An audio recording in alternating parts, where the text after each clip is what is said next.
میرے لورز بھی ہیں، میرے ہیٹرز بھی ہیں. یہ عزت اللہ کی طرف سے ہے. کسی کی ذلت ہے تو وہ اللہ کی طرف سے ہے. ان کے لیے ضرورت ہے کہ نوک نوک کہ ہم نے جو کچھ بھگتنا تھا، جو کچھ بیڈ ٹائم جو بھی ہم نے دیکھنا تھا وہ دیکھ چکے ہیں.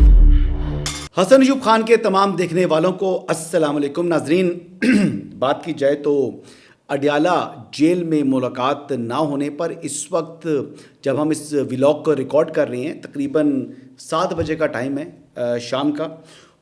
علیمہ خانم اور ان کی جو ہمشیرہ ہیں انہوں نے دھرنا دیا ہوا ہے اور وہ اس وقت وہاں پر موجود ہیں اور مختلف سوشل میڈیا اکاؤنٹس جو کہ پاکستان تحریک انصاف کے ماؤتھ پیس ہیں وہ یہ بار بار یہ کہہ رہے ہیں جی کہ شدید بارش اور جناب طوفانی اور شدید سردی میں اضافے کے باوجود بہنیں جو ہیں وہ ڈٹ کے وہاں پر جناب دھرنا دے رہی ہیں. اور وہ یہ بھی کہا جا رہا ہے جی کہ ان کی ملاقات جو نہیں کرائی جا رہی ہے بہت بڑا ظلم ہے. ملاقات کا ایک وقت ہوتا ہے جی. اڈیالہ میں اگر ملاقات آپ کی نہیں ہو سک رہی تو اس کی وجوہات ہیں، آپ لیگل ریمیڈی جو ہے ویل کریں، لیکن آپ دھرنا اگر دینا چاہ رہی ہیں یا اپنا پولیٹیکل شو وہاں پر لگانا چاہ رہی ہیں تو آپ کی مرضی ہے، کیونکہ اس وقت ملاقات کا وقت ختم ہو چکا ہے. قیدیوں کی گنتی ہوتی ہے اور پھر گنتی کے بعد تمام کے تمام قیدیوں کو بیرکس کے اندر بند کر دیا جاتا ہے. تو اس ٹائم پر کوئی بہت ہی زیادہ کوئی انہونی ہو جائے یا کچھ ایمرجنسی ہو جائے تو ملاقات ہو جاتی ہے، لیکن اب وہاں پر بیٹھنا بیسیکلی اپنا سیاسی شو لگانا ہے. اگر آپ کے پاس اتنا ہی وقت فالتو ہے علیمہ خانم صاحبہ تو جائیں ٹرائل کورٹ میں جہاں پر آپ کا مقدمہ چل رہا ہے. پہلے آپ کہتی رہی کہ جناب میں ابھی نہیں پہنچ رہی تو میرے وارنٹ گرفتاری جاری کر دی ہیں.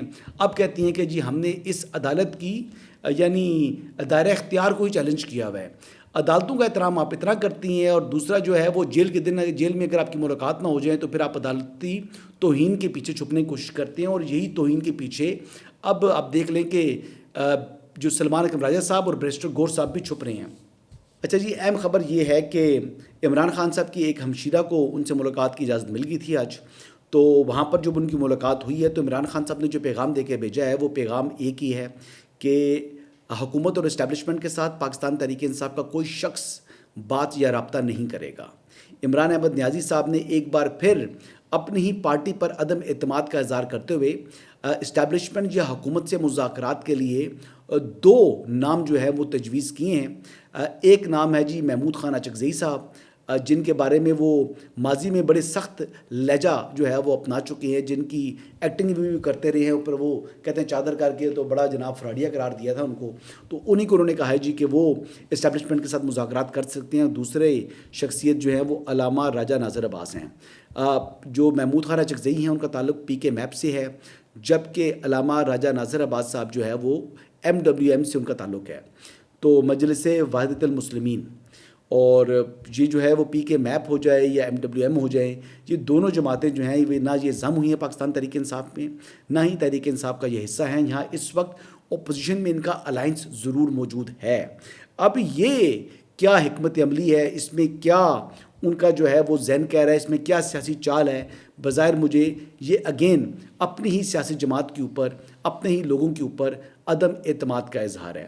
ہاں لیکن شکر الحمدللہ انہوں نے ایک بار پھر جو ہے وہ اپنی پارٹی کے اوپر عدم اعتماد کا اظہار کیا ہے اور وہ یہ بات مجھے کہنے پر مجبور کی ہے کہ عمران خان صاحب کے نزدیک ان کی پارٹی کے اندر ان کے بعد کسی کی کوئی اہمیت نہیں ہے، نہ وہ کسی کو اہمیت دیتے ہیں، نہ وہ کسی کو مضبوط ہوتا ہوا دیکھنا چاہتے ہیں.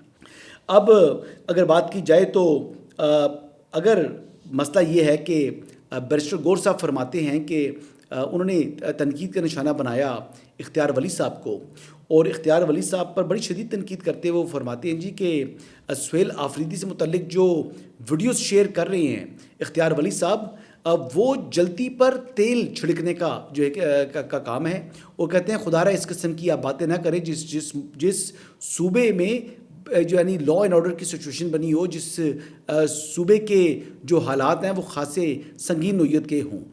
تو پھر سوال جواب یہ بھی بنتا ہے کہ بیرسٹر گور صاحب جس صوبے کے اگر ایسے حالات ہیں تو پھر اس صوبے کے وزیر اعلیٰ کو ہوش کے ناخن لیتے ہوئے اڈیالہ جیل میں ایک سزا یافتہ قیدی سے ملاقات کرنے کے بجائے اپنے صوبے کے امن و امان کی صورتحال کے اوپر غور کرنا چاہیے. اس صوبے کے حوالے سے اگر افغان ریفیوجیز کی ریپیٹریشن کا معاملہ ہو تو اس ریپیٹریشن کے حوالے سے جو پرائم منسٹر جس اجلاس کی صدارت کر رہے ہوں، جس میں فیلڈ مارشل حافظ سید عاصم منیر بھی موجود ہوں، جس میں تمام وفاقی وزراء اور دیگر وزراء اعلیٰ بھی شریک ہوں، تو وہاں پر ان کو شرکت بھی کرنی چاہیے. تو پھر دونوں طریقے سے ہونا چاہیے نا. یہ صرف ایک طریقے سے تو یہ بات نہیں ہو سکتی کہ جناب آپ کے صوبے کے حالات کشیدہ ہیں تو پھر آپ کو، یعنی آپ نے اگر کوئی کرائم کمٹ بھی کیا ہوا ہے تو پھر بھی آپ کی اس کرائم جو آپ نے کمٹ کیا ہے اس پر سوال بھی نہ اٹھائے. یہ تو میرے خیال کے مطابق درست بات نہیں ہے. اور قانون کی نگاہ میں تو تمام شہری برابر ہیں. جیسا جرم کرو گے، جیسا کرو گے ویسا بھرو گے. اگر آپ نے جرم کے مرتکب ہوئے ہیں سہیل آفریدی تو اس کا کانسیکوینس انہی کو بھگتنا چاہیے نا، نہ کہ وہ وزیر اعلیٰ بن چکے ہیں اور پھر اس کے اوپر ان کو کوئی استثناء حاصل ہو گیا ہے. تو یہ یعنی لاڈلا پرو میکس کا سٹیٹس جو ہے اب آپ عمران احمد نیازی کے بعد جو آپ سہیل آفریدی صاحب کو دلوانا چاہ رہے ہیں. یہ کیا فرما رہے تھے، ذرا بات سنیے ان کی، بیرسٹر گور صاحب کی. ایسی صورتحال میں اشتعال انگیز ویڈیو دکھانا، اس کے خلاف سٹیٹمنٹ دینا، اسپیشلی اختیار ولی صاحب کی طرف سے جو میں سمجھتا ہوں کہ رسپانسبل آدمی ہے، اس کو ایک رسپانسبل سٹیٹمنٹ دینے چاہیے. اور ایک صوبے کے وزیر اعلیٰ کے بارے میں، اور وہ صوبہ جو بڑا کریٹیکل ہے، اور وہ صوبہ جو اس کا خود اپنا صوبہ ہے، ایسی صورتحال پہ ایسے اشتعال انگیز قسم کے ویڈیو دکھانا میں سمجھتا ہوں آگ پہ تیل چھڑکانے والی بات ہے. یہاں ہر محب وطن پاکستانی کہہ رہا ہے تلوار کو نیام میں رکھو، پیچھے ہٹ جاؤ تاکہ حالات بہتر ہو. کمال ہی بات ہے ویسے، مطلب میں تو اس بات پر بڑا تعجب ہے مجھے. اچھا مسئلہ یہ ہے کہ سچی باتیں اگر کریں تو تحریک انصاف والے نیچے گالیاں دینا شروع کر دیتے ہیں. لیکن بات یہ ہے کہ اگر ایک جرم کرے کوئی بندہ، اگر عمران احمد نیازی نے چوری کی ہے، کرپشن کی ہے، تو کرپشن کے بعد ان کو سزا ملی ہے. اور اس کے اوپر خالی اس کو کہہ دینا کہ سیاسی کیس کے اندر عمران احمد نیازی صاحب کو سزا ہوئی ہے، تو یہ بات درست نہیں ہے. یہ انہوں نے کرپشن کی، ان کی کرپٹ پریکٹس سامنے آئی، اور کرپٹ پریکٹس سامنے آنے کے بعد ان کو عدالت نے 14 سال کی سزا سنا دی ہے. اب وہ 14 سال کے لیے جیل کے اندر ہیں، یا جب تک ان کی اپیل جو ہے وہ منظور نہیں ہوتی تو اس وقت تک تو ان کو جیل کے اندر ہی ہونا ہے. اور ان کو اس لحاظ سے اس بات کے پیچھے آپ چھپانے کی کوشش کریں کہ جناب یہ پولیٹیکل وکٹمائزیشن ہے. اگر سہیل آفریدی صاحب اپنے ہی فیس بک کے ویریفائڈ اکاؤنٹ سے ایک ویڈیو شیئر کر رہے ہیں اور خود فرما رہے ہیں کہ میں اس وقت کور کمانڈر ہاؤس کے باہر موجود ہوں یا اس کے پاس موجود ہوں، تو پھر وہ کور کمانڈر ہاؤس ہی موجود ہے نا. وہ پشاور میں کس طرح ہو سکتے ہیں جس طریقے سے آپ لوگ فرما رہے ہیں. آج کل پارٹی کل سے کہہ رہی ہے کہ وہ تو 9 مئی والے دن لاہور میں تھے ہی نہیں، وہ تو تھے ہی پشاور میں. اب یہ کول و فعل میں تضاد ہے. یا تو سہیل آفریدی صاحب جھوٹ بولا ہے انہوں نے اس ٹائم اس ویڈیو کے اندر، یا اب پارٹی جو ہے ان کو بچانے کے لیے جھوٹ بول رہی ہے. آگے بڑھتے ہیں جی. رؤف حسن صاحب انہوں نے اپنا جو تیر ہے وہ چلا دیا فواد چودھری صاحب سے متعلق، اور انہوں نے 2023 یعنی 23 جون 2023 کو جو بنیادی رکنیت ختم ہوئی فواد چودھری صاحب کی، اب وہ جو ہے وہ ڈاکومنٹ وہ شیئر کر دیا ٹویٹ کے اندر.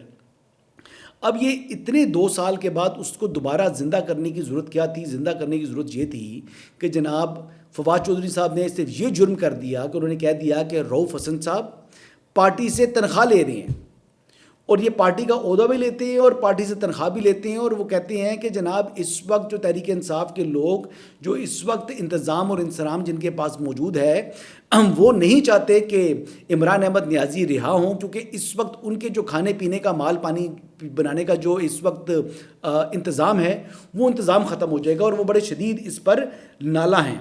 اب یہ بات جو ہے بہتر طریقے سے اب اس کا جواب تو فواد چودھری صاحب دوبارہ بھی دے سکتے ہیں، لیکن بہرحال ایک ڈیولپمنٹ تھی، میں نے کہا آپ کی خدمت میں یہ پیش کروں.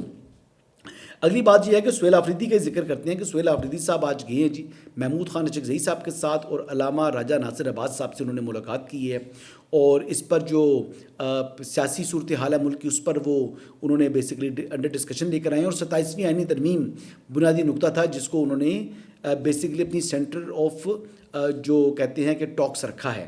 اب اس کو سینٹر آف ٹاکس کیوں رکھا ہوا ہے؟ کیونکہ پاکستان تحریک انصاف نے بظاہر 27ویں آئینی ترمیم کے خلاف اعلان جنگ کر دی ہے. اعلان جنگ مطلب یہ ہے کہ ہم پارلیمنٹ میں اس کو ہر اپنی پوری بھرپور کوشش کریں گے اس کو روکنے کے حوالے سے. اس حوالے سے حامد خان صاحب کیا فرما رہی ہیں، آئیے سنتے ہیں. تو ہمیشہ بات ہو سکتی ہے. 26ویں ترمیم سے پہلے ہم نے فضل الرحمان صاحب سے بھی بات کی تھی، کیونکہ یہ ایک اصولی بات ہے. جو بھی 27ویں ترمیم کی مخالفت کرے گا ہم اس کے ساتھ ہیں، کیونکہ 27ویں ترمیم اور 26ویں ترمیم